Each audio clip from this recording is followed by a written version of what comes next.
Jeff, you guys missed Aaron for a couple of weeks last year because of injury. What does it mean to have somebody like that as a long snapper, to have him around, to have that stability? Yeah, I've known Aaron for a long time. I was in Denver when we brought him in to the league. I just say it like this: when the plane rolls or the bus rolls, there's only one guy I'm looking for, and so make sure the long snapper's on the bus. It's a guy's been doing it for a long time and done it at a high level. So we hope that stays the same way. So, like for those specialists, the three guys specifically I'm talking about, when it comes to training camp and a lot of sideline work, I know they're getting their work in. It's good work, but it's not maybe as active as anybody else. Right. What's that like for those guys, the process? If three of the four guys are, been in the league for a decade plus. Andy's almost 20 years, so they obviously have the things that they need to do throughout a given day. One of the things I, usually say about specialists is everybody wants their job Monday to Saturday, and there's not many people that want their job on Sunday. So whatever they got to do to get ready, again, they all have their routines and things. It's not as physically taxing, obviously, as some guys. And to your point, it's not daily. A kicker or a punter's leg, it's like a pitcher's arm. And people are familiar with that analogy. The pitcher's going to be every 4 or 5 days he's going to throw. Well, you got to take care of a specialist leg in that same way. Now, those sometimes work back to back, but my experience says that kicking a guy 5 days in a row isn't in his best interest. So we kind of try and find that flow through camp, what we need as a team and what they need individually to be ready to go on opening day. Do you have like a pitch count of how many kicks you want them to have throughout a week? Not really. And again, those are veteran players. A younger player, sometimes you got to pull back on those guys and say, whoa, I've never seen anyone hit 80 balls 3 days in a row. But for us here, and really the college guys coming out, they're so well versed on what they need to get ready over the course of a week that usually it takes care of itself. But you get into week 2, week 3 of training camp, and those reps add up, and it's hard even for a young guy to make a club anywhere if they can't kick on game day. I asked Cliff this a week ago or so, but when it comes to kickoff returns and punt returns, obviously they're still part of the game. You guys still have to work on them, but is there a different perspective on them now than maybe they were 15 years ago because of the rules, because punters have found ways to have long hang time and pin the ball, and the rules against the kickoff returns? Do you look at it differently? Do you approach it any differently than, because it maybe you can't get as much out of it in terms of return yardage? Sometimes games in the NFL as it relates to punts, it's a game of keep away. And they're trying to directionally punt, trying to offset one way, show you like where I'm going this way and shoot it back the other way. To your point, the hang times are way better now than they used to be. People understand net punting and the field position exchange as opposed to having a 50-yard line drive make your punter feel good. But when that ball's running, downhill back at you in a hurry, it's not the best for the team.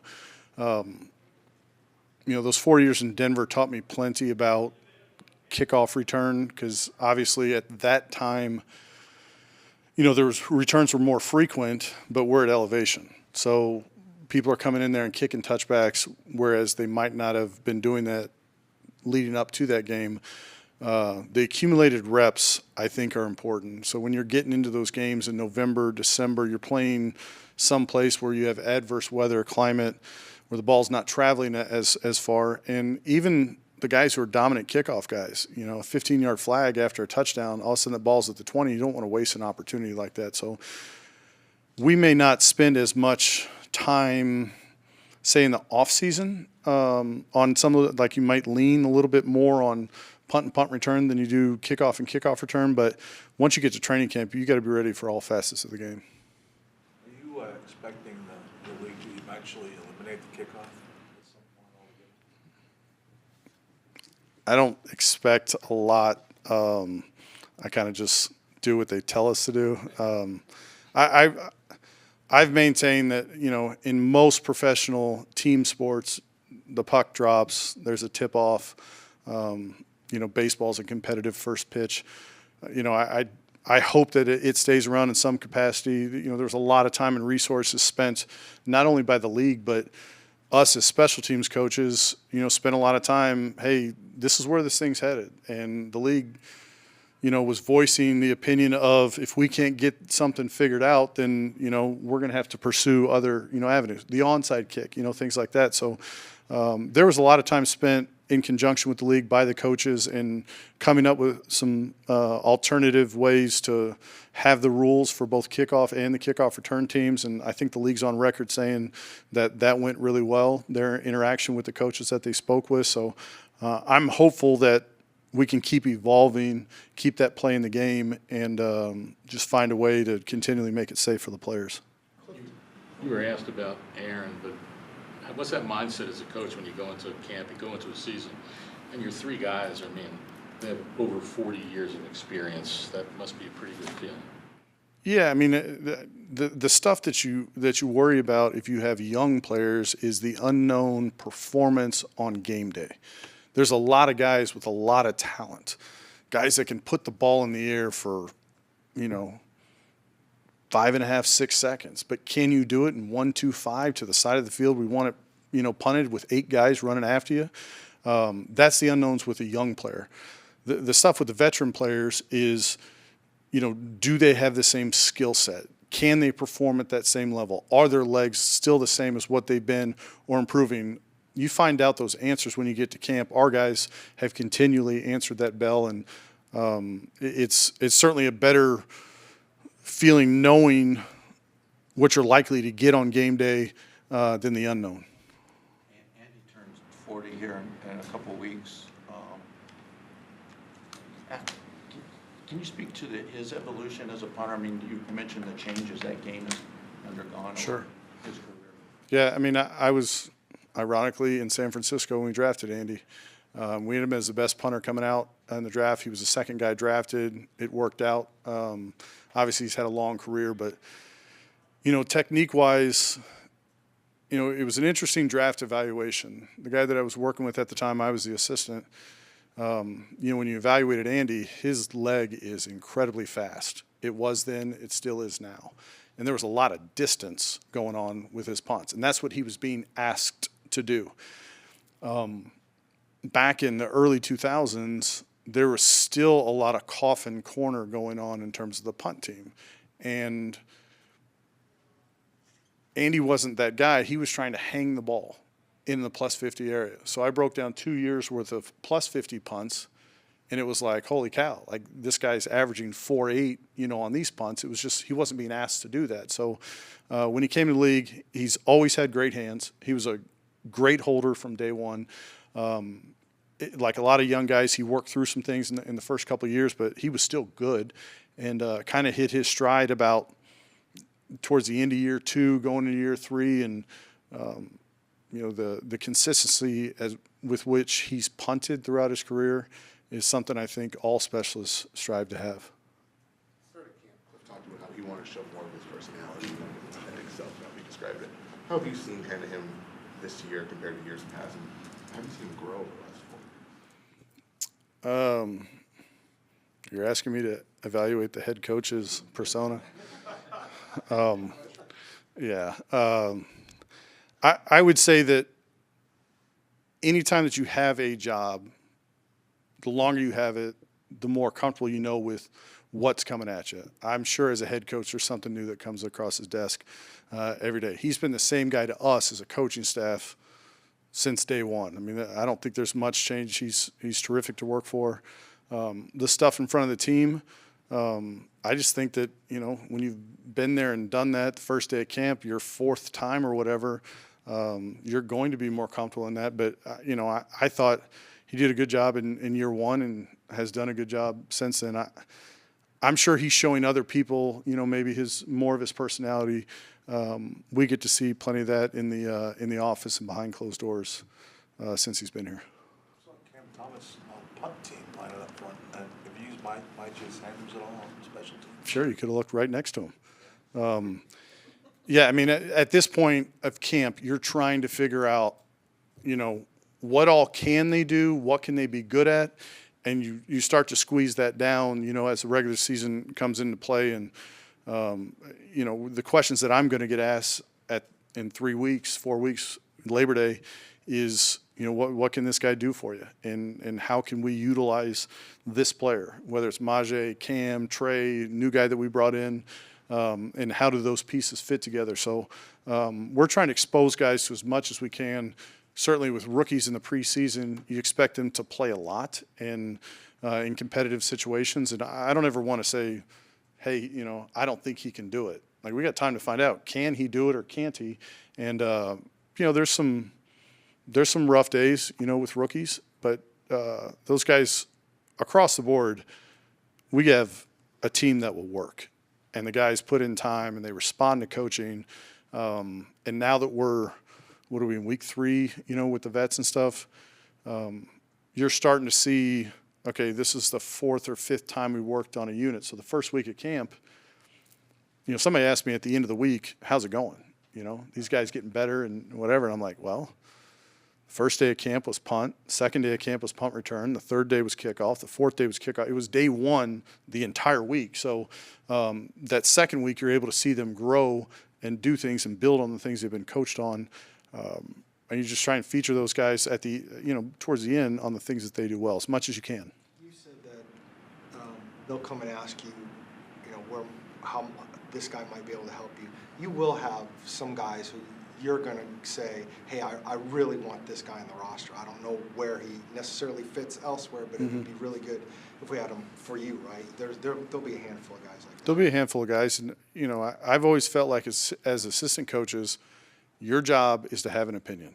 And you want to be well-informed. You want to have tape to back up your opinions, whether it's positive or it's negative, and present the case. Decision makers make decisions. And there's been times where, things have worked out really well for our room on special teams. Sometimes it doesn't. How healthy you are at the end of training camp, how many guys you got to carry that are injured that might not be able to play week 1, but week 3 they're back. All that stuff plays into it. So it's still early. Some of those conversations are starting to happen, between me and some of the position groups. Hey, how do you like this guy? How's he doing for you? He's doing well for us. He's still got a long way to go for whatever those conversations are. But there's still a lot of time, and so many of these guys grow by the end of camp. It's still early right now. I'm sure you're used to it. You talk about how the first week was day 1 of this, day 1. Was it hard to stay patient with that at first in your career, or are you still? What's that like? Not being Yeah, I'm not sure how many people would describe me as patient. Yeah, it certainly tests your patience, and I think once you see guys go through that, and at the end of the year, what they are, or at the end of training camp, I'm talking about guys in your past. Like, there's so many guys that, okay, this particular person is walking through the door, and I'm meeting and I'm coaching him for the first time. I come to find in 1 or 2 weeks, he's exactly like this guy I coached 4 years ago. So that's the progression that I might use with him. I think you just got to stay with it and let the guys, put on tape whatever it is that they're putting on tape, and that's got to be the evaluation. I saw Cole was working on holding last week. Maybe how much time are you putting with him? Obviously, just in case he needs to. Yeah, not a ton. Colt's he's a pro. He knows that. When the smoke settles at the end of training camp, we're going to have one punter. That guy's going to be the holder. We've got to develop candidates, to do that. Colt's done that in his past. He's done it here. Zach Ertz has done it in Philly. There's some other guys on the team that have done those things, and you just never know who's going to be up and when that situation may come up. So we try to keep a couple of guys, every once in a while holding or snapping, or I think Eno's kicking field goals right now, because you never know on, week 12, here we go, something happens, you got to have a guy, you got to have an answer. Who's your emergency kicker? We have competition. It's still going on in camp. I would say the size differential between the 2 leading candidates is about 150 pounds. Did you see Chiefs safety Justin Reed, I believe, kick a 65-yarder yesterday? I did see that. What do you think of that? It's impressive. you know, it's hard to have that kind of leg talent, and he's kicked off. They had an injury, and I don't know if it was last year, preseason, regular season, but I know not with Kansas City. I believe he was with Houston. Maybe it was 2 years ago. I don't remember, but he's done it in games, and he showed good leg strength. It's different when there's guys rushing and the ball's got to be off in 1-2-5, but he's got a strong leg, and that was legit timing. And I couldn't tell if he had it on a tee. I don't really remember, or off the ground, but 65 yards, 65 yards. What's your thoughts on the punt returners that are competing, and then, of course, how does that play into the other aspect you're talking about in terms of making the roster and what else they can do? Sure. You know, Rondale's done it, and I think Rondale's good at it. Rondale's offensive role is likely to be more significant than what it was a year ago. And so that's something we got to take into account. Not that he can't do it if he's a starting wide receiver, but you got to have answers. And, you know, there's some other guys that have been working back there, guys that have NFL background, you know, whether it's preseason, regular season, whatever. I got to let it play out. Again, there's a lot of guys who can do that in practice. I will say this. I don't know that I've had a player. Ronnie Rivers got 7 the other day catching a ball. I don't know that I've seen 7. That was impressive. Ronnie's not the longest athlete, right? I mean, he was able to corral those things. So that was good by him. That just jumped into my head, so I said that. But there's a lot of candidates, and we're going to let it play out in camp. And I've always felt like this. If that's a player's role, he better be really good at it. You know, it's not, okay, hey, this guy can do this. Like, if you're going to keep a player and he's only going to return, he's not going to contribute on offense, he's not going to contribute on defense, he's got to be pretty good. And so we'll let it play out in the preseason and see what shakes out. Speaking of that, I'm just curious, were you coaching when kind of the transition came from long snappers being basically that's all they did? It didn't used to be that way. Yeah, by the time I got in the league, I think Kevin Mawai was a position player that snapped. I think there was another one, but most of the guys were already snappers.